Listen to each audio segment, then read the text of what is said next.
Actually আজকে আমাদের 2016-র পরের থেকে চিড়িয়াখানাতে কোনো টাইগার ছিল না। তো আমরা উদ্যোগ নিয়ে কলকাতা থেকে নর্থ বেঙ্গল জু থেকে one pair of royal Bengal tiger নিয়ে এসেছি। কারণ প্রত্যেকটা জুর মধ্যে একটা আইকনিক অ্যানিম্যাল হচ্ছে রয়্যাল বেঙ্গল টাইগার। তো সেই প্রচেষ্টা আমরা এবার 2024-এ এসে আমরা দুটো রয়্যাল বেঙ্গল টাইগার নিয়ে এসেছি নর্থ বেঙ্গল জু থেকে। আজকে সেটা আমরা এখানে এসেছি।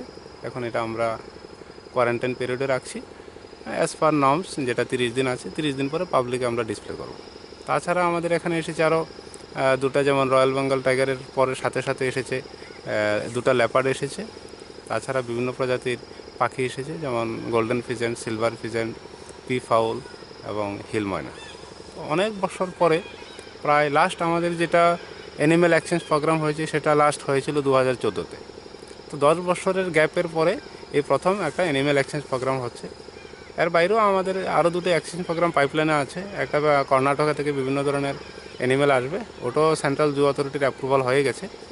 আরেকটা প্রোগ্রাম যেটা তিরুপতির সাথে, এটা ফাইনাল স্টেজে আছে, ওটাও আমরা অ্যাপ্রুভাল হয়ে যাবে। এই বছরের মধ্যে আরও দুটো এক্সচেঞ্জ প্রোগ্রাম হবে।